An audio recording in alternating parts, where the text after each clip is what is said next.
नमस्कार दोस्तों झूठ फरेब के तमाम पर्दों को हटाकर सच कैसे सबके सामने आ जाता है, इसका एक जीता जागता उदाहरण अभी आपने मणिपुर में देख लिया।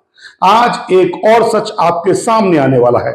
यह भी गजब का संयोग है कि भ्रष्टाचार के मुद्दे पर अभी अभी प्रधानमंत्री नरेंद्र मोदी ने दिल्ली में आम आदमी पार्टी को हराकर सरकार बनाई बीजेपी की। लेकिन दोस्तों, भ्रष्टाचार से जुड़े आंकड़े सुनकर आप यकीनन अपने प्रधानमंत्री और उनकी सत्ता को नए अंदाज से देखना शुरू कर देंगे। यह अंदाज गर्व का होगा या शर्म का, यह आपको खुद तय करना है, क्योंकि जहां रैंकिंग है वहां गर्व भी हो सकता है और जहां रैंकिंग करप्शन की है तो शर्म भी आनी चाहिए। क्योंकि भ्रष्टाचार के दलदल में भारत पिछले साल के मुताबिक 3 पायदान और धंस गया है। दुनिया के भ्रष्ट देशों की रैंकिंग में अपना देश पहले से ज्यादा बदतर हो चुका है।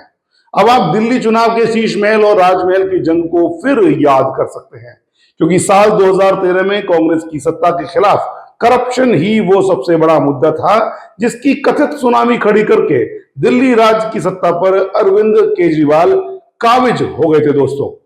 वो भी उसी कांग्रेस की मदद से जिस पर उन्होंने करप्शन के न जाने कैसे कैसे आरोप लगाए थे। उस वक्त शायद ही कांग्रेस का कोई ऐसा बड़ा चेहरा बाकी बचा था जिस पर अरविंद केजरीवाल ने भ्रष्टाचार के आरोप ना लगाए हों। लेकिन 2013 में मुख्यमंत्री की कुर्सी पर जब केजरीवाल से दूर रह गई तो बैसाखी कांग्रेस की ही बनानी पड़ी। सत्ता की राजनीति का ऐसा चेहरा पहले कभी देखने को नहीं मिला था।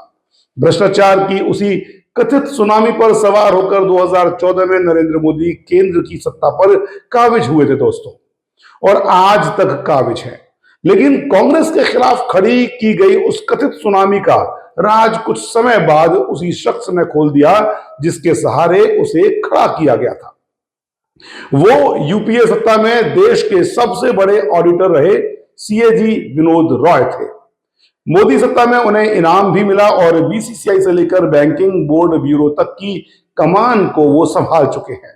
बैंकिंग बोर्ड का विनोद रॉय का दौरा बड़ा दिलचस्प रहा, क्योंकि देश का खजाना लूटकर विदेश भागने वालों की फहरिस्त में कई चर्चित नाम उसी दौर में जुड़े थे।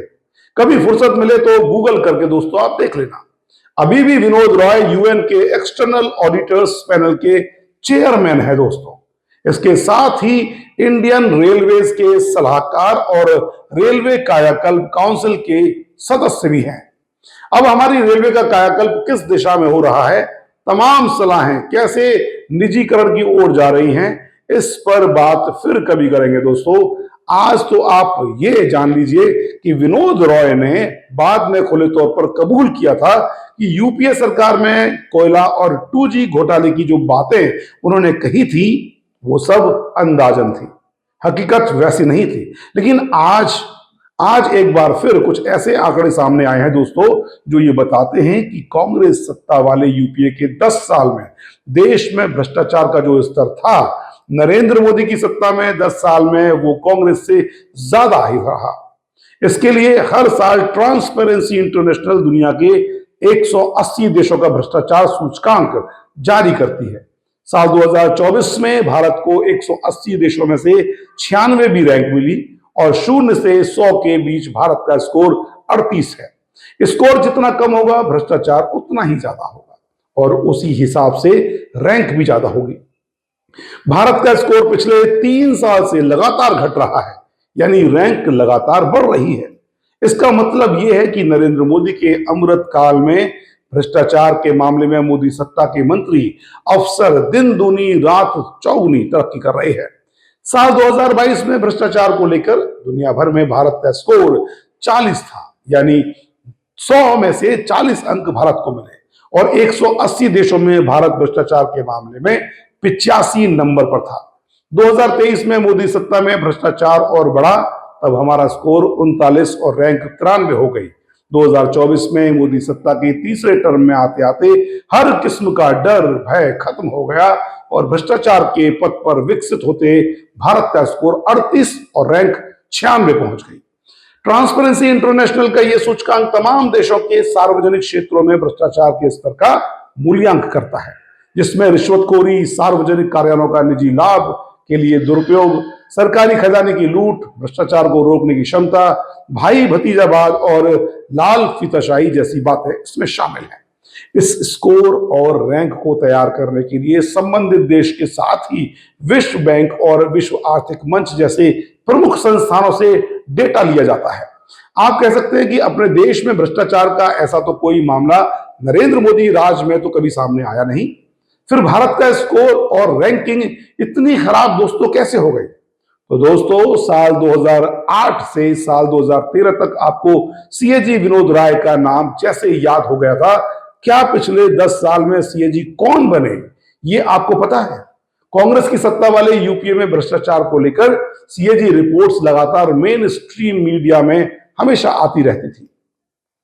दसियों शून्य लगे आंकड़े अखबार और न्यूज चैनलों की स्क्रीन पर बहुत सुबह से लेकर शाम तक हमेशा यह खबर तैरती रहती थी, जिन्हें बाद में खुद सीएजी विनोद रॉय ने खारिज किया है और अपना महज अंदाजा माना है। वैसे आंकड़े पिछले 10 साल में अपने कब देखे भी तो कितनी बार, कितने विभागों के देखे, मेन स्ट्रीम मीडिया ने उन पर कब कौन सा शो किया?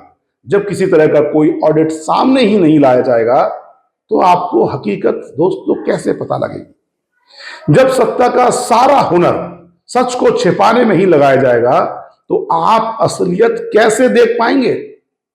जिन संस्थाओं का जो काम है, चाहे वो सीएजी हो या लोकतंत्र का चौथा स्तंभ कहा जाने वाला वॉच डॉग मीडिया, जब वो अपना काम छोड़कर सिर्फ सत्ता के मुताबिक चलना ही अपना धर्म मान लेंगे तो सच आपके सामने कैसे आएगा दोस्तों? ट्रांसपेरेंसी इंटरनेशनल की साल दर साल की रिपोर्ट का एक हिसाब जानकर आप ज्यादा हैरान होंगे। कांग्रेस की 10 साल की सत्ता में भारत की रैंकिंग 70 से 94 तक रही और नरेंद्र मोदी के 10 साल में भारत की रैंकिंग 76 से 96 के बीच रही। इन आंकड़ों से आप आसानी से समझ सकते हैं कि भ्रष्टाचार के खिलाफ लड़ने का दम भरने वाले प्रधानमंत्री मोदी की सत्ता में करप्शन कांग्रेस के दौर से ज्यादा बुरी स्थिति में है। वैसे प्रधानमंत्री मोदी की सत्ता और उनके भक्तों के लिए खुश होने के कुछ आंकड़े भी इस रिपोर्ट में हैं। पाकिस्तान की रैंक 135 है और बांग्लादेश की रैंक 149, यानी इन देशों में भ्रष्टाचार हमसे भी बहुत ज्यादा है। ये वो देश है जहां लोगों को भेजने की बात चुनावी हिंदुत्व में डूबे मंत्री और नेता करते रहते हैं। ये और बात है कि भारत और बांग्लादेश जैसे देशों के राजनीतिक ढर्रे पर ही नरेंद्र मोदी की सत्ता भी आगे बढ़ रही है दोस्तों। भारत अगर पूरी तरह से पाकिस्तान या बांग्लादेश जैसा नहीं हुआ है तो इसकी वजह हमारा संविधान और उस संविधान को जीने वाले देश के वो लोग हैं जिन्होंने देश में विपक्ष को भी उतना ही मजबूत रखा जितना नरेंद्र मोदी और उनकी पार्टी बीजेपी को। नरेंद्र मोदी की सत्ता के दो और प्रिय देश हैं, चीन और रूस। चीन भारत से बेहतर 76वीं रैंक पर है और रूस बेहद खराब 154वें स्थान पर है। सबसे ज्यादा भ्रष्ट देश साउथ सूडान है जो सबसे आखिरी पायदान यानी कि 180 नंबर पर है। प्रधानमंत्री मोदी अभी फ्रांस और अमेरिका के दौरे पर हैं। भ्रष्टाचार की इस इंटरनेशनल रैंकिंग में फ्रांस 25वें नंबर पर और अमेरिका 28वें नंबर पर है, यानी दोनों देश भ्रष्टाचार के मामले में काफी सुधरे हुए हैं। यह सब सुधरा हुआपन उनके लोगों की वजह से है। आप दुनिया के सबसे ईमानदार देशों को भी जान लीजिए। डेनमार्क इस लिस्ट में टॉप रैंकर है, यानी भ्रष्टाचार के मामले में करीब 0। इसके बाद फिनलैंड और तीसरे नंबर पर आता है सिंगापुर। दोस्तों, जिस स्विट्जरलैंड के बैंकों में दुनिया भर का काला धन जमा होता है वो भी भ्रष्टाचार से कोसों दूर है और ईमानदारी के 7वें पायदान पर वो खड़ा हुआ है। दुनिया के भ्रष्टाचार पर इस रिपोर्ट ने नरेंद्र मोदी की सत्ता का वो सच सामने ला दिया जिसकी बुनियाद पर ही 2014 का देश का सबसे बड़ा बदलाव टिका हुआ था। पिछले 11 साल से जिस भ्रष्टाचार को देश में छिपाने की कोशिश हो रही थी या हो रही है उसे जाति, मजहब, सनातन, महाकुंभ, आबादी जैसी बातों के नीचे दबाने की कोशिश होती है, वो हर साल एक रिपोर्ट के रूप में हमारे सामने आता जरूर है। क्योंकि जैसा हमने पहले भी कहा था कि सच को कुछ समय के लिए तो छिपाया और दबाया जा सकता है पर हमेशा के लिए कभी नहीं। जैसे 2 साल से छिपाया जा रहा मणिपुर का सच आखिरकार नरेंद्र मोदी के मुख्यमंत्री ही सामने ले आए। मणिपुर के मुख्यमंत्री एन बीरेन सिंह के इस्तीफे ने जिस तरह नरेंद्र मोदी के विकास और डबल इंजन के दावों को सच बेपर्दा कर दिया। डबल इंजन के नाम पर राज दर राज सत्ता पर काबिज होते प्रधानमंत्री नरेंद्र मोदी के तमाम दावों का सच सबके सामने खोल दिया। 2 साल से मणिपुर की जो सच्चाई नरेंद्र मोदी, अमित शाह और उनके गुणगान में डूबा मेन स्ट्रीम मीडिया देश से छिपाने की कोशिश कर रहा था दोस्तों, उस सच्चाई को मोदी जी के मुख्यमंत्री बीरेन सिंह ने अपना इस्तीफा देकर बेपर्दा कर दिया। हमने इस पर पूरा वीडियो बनाया है जिसे आप लोग खूब पसंद भी कर रहे हैं। ठीक उसी तरह दुनिया के भ्रष्ट देशों की लिस्ट के रूप में नरेंद्र मोदी की सत्ता का ये सच भी सामने आ गया। ऐसे न जाने कितने सच हैं जो आपके इर्द गिर्द हमेशा आपको देखने को मिल सकते हैं, जिनके लिए किसी रिपोर्ट या सबूत की जरूरत दोस्तों नहीं होनी चाहिए। जरूरत है तो बस उन तमाम पर्दों को हटाने की जो सच और आपके बीच जानबूझकर डाले जाते हैं।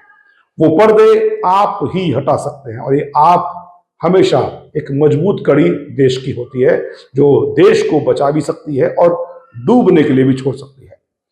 तो फिर एक बार हमेशा दोस्तों इस वीडियो को यही विराम देते हैं। आप इसे जानकारी को लाइक करिए, शेयर करिए और कमेंट जरूर करिए ताकि हम आपके लिए तमाम ऐसे आंकड़े आपके सामने लाएं जिससे आपको बहुत सारी जानकारी मिल सके। फिलहाल आप मुझे दीजिए इजाजत और देखते रहिए एक्सक्लूसिव खबर। नमस्कार।